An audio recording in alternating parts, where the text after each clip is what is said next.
आप देख रहे हैं देश लाइव, देश की आवाज।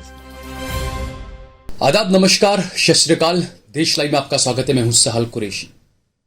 राजनेताओं के दोहरे चरित्र कैसे होते हैं और किसी मुसलमान बाहुबली के लिए और किसी हिंदू बाहुबली के लिए उनके विचार किस तरह से अलग अलग होते हैं, आज उस मुद्दे पर हम बात करेंगे।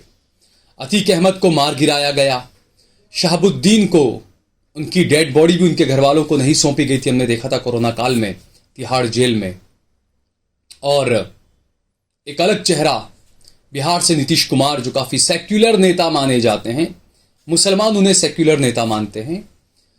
उन्होंने शहाबुद्दीन की जमानत होने के बावजूद शहाबुद्दीन को तिहाड़ जेल तक भगवाया। लेकिन वही नीतीश कुमार उनके चहीते आनंद मोहन सिंह के लिए अपना कानून तक बदल रहे हैं। इस खबर के बारे में हम आपको आगे विस्तार से बताएंगे, लेकिन उससे पहले अगर आपने हमारा चैनल सब्सक्राइब न किया हो तो हमारे चैनल को जरूर सब्सक्राइब कर लें। देश लाइव के तमाम पेजेस को आप फेसबुक पर, ट्विटर पर, इंस्टाग्राम पर जरूर फॉलो कीजिए। सहल कुरैशी और सहल कुरैशी ऑफिशियल पेज को भी जरूर फॉलो कीजिएगा। और इसके अलावा ज्वाइन बटन दबाकर और स्टार दबाकर ज्यादा से ज्यादा हमारा सहयोग करें। हमने हमारे नंबर भी दे रखे हैं, ज्यादा से ज्यादा हमारा समर्थन करें। हम बात कर रहे हैं दोहरे चरित्र के, राजनेताओं के दोहरे चरित्र के। जैसे पूरी दुनिया में यह कहा जाता है कि उसामा बिन लादेन को अमेरिका ने बनाया था और उसके बाद में अमेरिका ने ही उसको निपटा दिया। अब ऐसा लगता है कि बाहुबली जो होते हैं उनके बारे में भी ऐसी विचारधारा बनने लगी है। बाहुबलियों को भी यही राजनेता बनाते हैं और अपना मकसद खत्म होने के बाद उन्हें निपटा देते हैं। ऐसा हमने हर जगह देखा। हमने महाराष्ट्र में, मुंबई में देखा, ऐसा हमने गुजरात में लतीफ को देखा, ऐसा हमने बिहार में शहाबुद्दीन को देखा, ऐसा हमने अतीक अहमद को देखा और अब मुख्तार अंसारी। तो ये अक्सर देखा गया कि मुलायम सिंह यादव और अखिलेश यादव और मायावती, यानी कि वो लोग जिन्हें मुसलमानों का वोट मिलने के बाद उन्होंने सरकारें बनाई राज्य में, उन्हें सत्ता तक पहुंचाने के लिए सबसे अहम किरदार अगर किसी का हुआ करता था तो वो मुख्तार अंसारी और अतीक अहमद का हुआ करता था।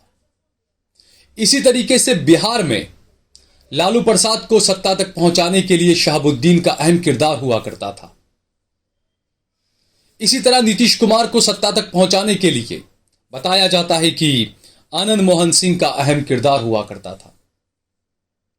यानी ये जितने भी जो लोग हैं, राजनीतिक जो लोग हैं, उन्हें सत्ता सुख हासिल करने के लिए ऐसे लोगों की जरूरत पड़ती रही है। और अगर ऐसे लोगों की जरूरत नहीं पड़ी है तो फेक एनकाउंटर तो है ही। एनकाउंटरों की या तो जरूरत पड़ी उन्हें, या किसी को मार देने की या मरवा देने की तमाम आरोप उन पर लगे सत्ता हासिल करने के लिए। बहरहाल पिछले दिनों अतीक अहमद हर जगह छाया रहा कि अतीक की किस तरीके से हत्या कर दी गई। कई सवाल वहां पर उठे कि अस्पताल के बिल्कुल दरवाजे के पास में पुलिस ने गाड़ी क्यों नहीं रोकी, इतनी दूर बाहर मेन बाउंड्री के बाहर गाड़ी रोकी, इतना दूर अतीक को क्यों चलने दिया गया, मीडिया को क्यों करीब आने दिया गया, इतने सब पुलिस वाले थे, उन्होंने क्रॉस फायर क्यों नहीं किया, गोलीबारी क्यों नहीं की। गिर जाने के बाद, गोली लग के गिर जाने के बाद अतीक अहमद तकरीबन 20 मिनट तक वहां पर तड़पता रहा, हाँपता रहा। उसको उठाकर अस्पताल में क्यों नहीं ले जाया गया? क्या उसकी मौत का इंतजार किया जा रहा था? कई सवाल उठे ऐसे। और ऐसे में कई सोशल मीडिया पर जो कट्टरपंथी जो लोग हैं, कट्टरपंथी तो नहीं कहेंगे उन्हें, मैं कहूंगा कि जो देशद्रोही लोग हैं, जिनमें इंसानियत नाम की कोई चीज नहीं है, वो सोशल मीडिया पर ट्रेंड करवाने लगे अब मुख्तार अंसारी की बारी है, अब मुख्तार अंसारी को कब मेडिकल चेकअप के लिए लाएंगे। ये तमाम चीजें, ये मानसिकता दर्शाता है। और ऐसे में सबको शहाबुद्दीन की भी याद आई। बाकायदा एक फिल्म भी बनी थी शहाबुद्दीन पर, वेब सीरीज भी एक बनी थी, काफी अच्छी वेब सीरीज थी वो। किस तरीके से लालू प्रसाद को आगे बढ़ाया शहाबुद्दीन ने, वो उसमें दिखाया गया था सारी चीजें।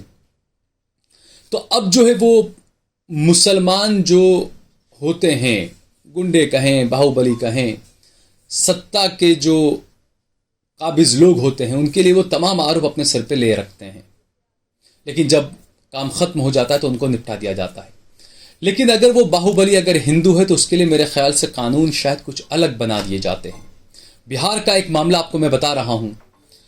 आनंद मोहन सिंह बड़े बाहुबली सांसद रहे हैं, विधायक रहे हैं, और नीतीश के काफी करीबी रहे हैं, एक आईएएस अधिकारी, दलित आईएएस अधिकारी के हत्या के आरोप में, आरोप तो क्या, वो अपने आरोप सिद्ध हो गया और उसके बाद कोर्ट ने आनंद मोहन सिंह को फांसी की सजा सुना दी, लेकिन उसके बाद ऊपरी कोर्ट ने उस फांसी की सजा को बदलकर उम्र कैद की सजा में तब्दील कर दिया। और चूंकि सरकारी अधिकारी को मारा था, इसलिए बिहार में एक अलग कानून है कि सरकारी अधिकारी को अगर कोई मारता है तो उसको कुछ फायदे नहीं मिल पाते हैं, वो जेल से बाहर नहीं आ पाता, उसको उम्र कैद ताउम्र जेल में उसको रहना पड़ता है। कुछ चीज़ें हैं उसके अंदर कि जो मैन्यूल जो था 2012 में, एक मैन्यूल इस तरह का बनाया गया था बिहार का जेल मैन्यूल, कि जिसने अगर सरकारी अधिकारी को मारा है तो उसको जेल में ही रहना पड़ेगा ताउम्र। नॉर्मली होता है कि भाई जो जेलर होते हैं वो 14 साल की सज़ा पूरी होने के बाद वो कहते हैं कि हाँ इसका किरदार अच्छा रहा है जेल में, इसलिए हम इससे रिहा करते हैं। लेकिन अगर सरकारी अधिकारी को मारा है तो ये उस पर लागू नहीं होता है। तो यही चीज़ आनंद मोहन सिंह को बाहर लाने के लिए लड़ रही थी और इसीलिए बिहार सरकार ने, नीतीश कुमार ने, मुख्यमंत्री साहब ने एक अधिसूचना जारी कर दी, एक नोटिफिकेशन निकाल दिया और अपनी कैबिनेट से शायद वो पास भी करवा लिया उन्होंने कि अब जो है वो सरकारी अधिकारियों को मारना भी आम आदमी को मारने की श्रेणी में माना जाएगा। यानी कि यह माना जा रहा है कि आनंद मोहन सिंह का बाहर आने का रास्ता बिल्कुल साफ हो चुका है। और हैरानी की बात है कि जिस अतीक अहमद की हत्या के बाद उसके 2 बेटों को 10 मिनट के लिए इंसानियत के नाते भी जेल से लेकर कब्रिस्तान लेकर नहीं आया गया, जिस शहाबुद्दीन को कई बार मांगने के बाद भी जमानत नहीं मिली और जमानत मिली उसके बावजूद नीतीश कुमार ने उन्हें जेल में धकेल दिया, जिस अतीक अहमद ने सबसे ज्यादा मुलायम और अखिलेश के लिए काम किया, उसी अखिलेश के राज में अतीक अहमद को उठाकर जेल में डाला गया। ये मैं सहानुभूति नहीं दिखा रहा हूं किसी के लिए, जो है जो जैसा था, मैं ये नहीं कहता हूं कि वो बहुत दूध का धुला था अतीक अहमद, मैं ये नहीं कहता हूं। मैं बात कर रहा हूं कानून की, कि कानून सबके लिए समान होने चाहिए। वोट आपको चाहिए मुसलमानों का, लेकिन मुसलमानों के साथ में आपका नजरिया, आपका किरदार, आपकी हर चीज मुसलमानों के लिए बिल्कुल अलग रहती है, चाहे वो आम मुसलमान हो चाहे बाहुबली मुसलमान हो। मैं इसलिए बता रहा हूं ये कि आनंद मोहन सिंह और शहाबुद्दीन, ये 2 मामले बिहार के, नीतीश का नजरिया शहाबुद्दीन के लिए अलग था, नीतीश का नजरिया आनंद मोहन सिंह के लिए अलग क्यों है? यह माना जा रहा है कि जो नीतीश सरकार ने चुनाव से पहले जो बदलाव किया ये मैन्यूल के अंदर और जो संशोधन किए कि अब जो है वो 14 साल के बाद, 14 साल अगर सजा काट ली है, जिन्होंने अगर किसी सरकारी अधिकारी को मारा है उसने 14 साल अगर सजा काट ली है तो अब वो रिहा हो सकता है। जो जेलर होते हैं, जेल होता है, वो उसको रिहा कर सकता है। ये जो संशोधन किया गया इसका सीधा इशारा लोग यही मान रहे हैं कि नीतीश कुमार अपने चहीते आनंद मोहन सिंह को अब जेल से निकालना चाहते हैं। अब लोग सवाल उठाएंगे, आप ऐसे कैसे कह सकते हैं? ऐसे हम इसलिए कह सकते हैं कि पिछले 1 साल के अंदर आनंद मोहन सिंह को 6 मरतबा माफ कीजिएगा, पिछले 6 महीने के अंदर 3 मरतबा आनंद मोहन सिंह को जमानत मिली है। 6 महीने के अंदर 3 मरतबा जमानत लेकर आनंद मोहन सिंह बाहर आया है और अभी इस वक्त भी वो अपने बेटे की शादी के लिए 15 दिन की छुट्टी पर बाहर है। अब मुझे बताएं कि आपने शहाबुद्दीन के बच्चों के लिए, उसकी शादी के लिए आपने जमानत दी थी उसको? या किसी की भी मैं बात कर रहा हूं, अतीक अहमद या किसी की भी दी थी आपने? अतीक के मरने के बाद आप उसके बेटे को कब्रिस्तान तक लेकर नहीं आए 10 मिनट के लिए। जमानत तो बहुत दूर की बात है। कोरोना काल में शहाबुद्दीन की मौत हो गई, कोविड की वजह से, बताया गया कोविड था उन्हें, उनकी डेड बॉडी तक नहीं दी गई उनके परिवार को। क्या अगर शहाबुद्दीन की जगह आनंद मोहन सिंह होता तो नीतीश कुमार खामोश बैठ जाते, जो जैसा हुआ वो सब होने देते? ये कई सवाल उठ रहे हैं कि मुसलमानों का किस तरीके से इस्तेमाल किया जाता है और उसके नुकसान भी मैं बता रहा हूं मुसलमानों को। आपके बाहुबली होते हैं, पार्टियों के हाथ में खेलते हैं, सत्ता पक्ष के हाथ में खेलते हैं, अलग अलग विपक्षी पार्टियों के हाथ में खेलते हैं, सत्ता दिलाने के लिए उनका हथियार बनते हैं, उनका मोहरा बनते हैं, बदनाम खुद होते हैं, तमाम इल्जामात अपने सर पर लेकर जेलों में खुद सड़ते हैं और बदनाम होता है मुसलमान। जब ऐसे बाहुबलियों का एनकाउंटर किया जाता है या उनका मर्डर होता है, हत्या होती है, तो ये दिखाया जाता है कि देखो ये मुसलमान मुसलमान मुसलमान, ये बदनाम किया जाता है। लेकिन दूसरी तरफ आप देखें तो अलग ही चलता है, दूसरी तरफ इनकी धार अलग ही बहती है।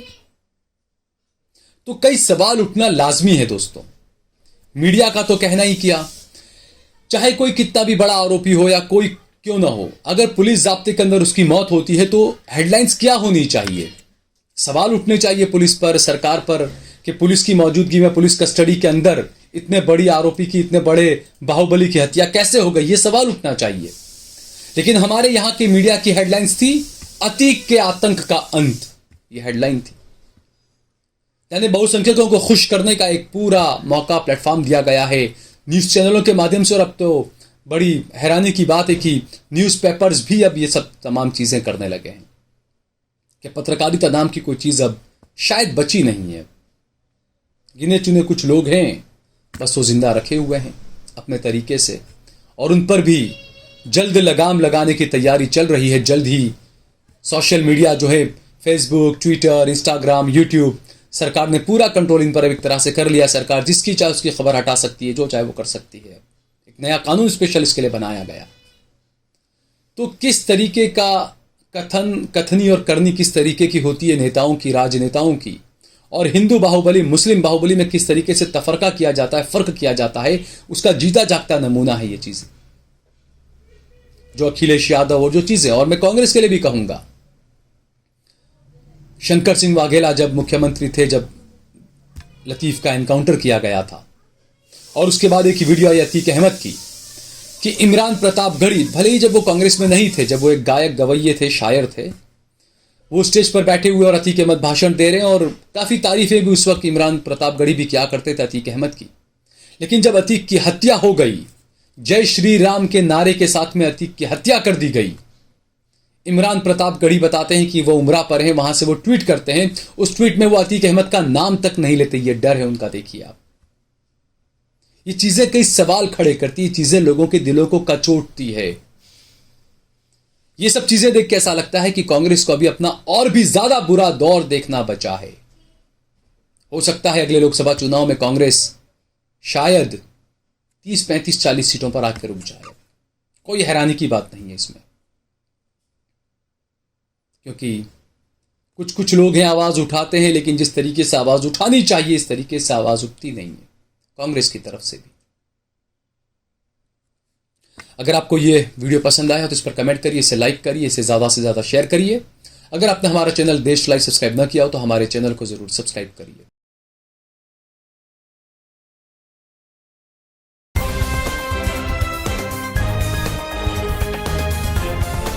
देश और दुनिया की तमाम छोटी और बड़ी खबरों के लिए हमारे चैनल को सब्सक्राइब करना न भूलें और बेल का बटन जरूर दबाएं।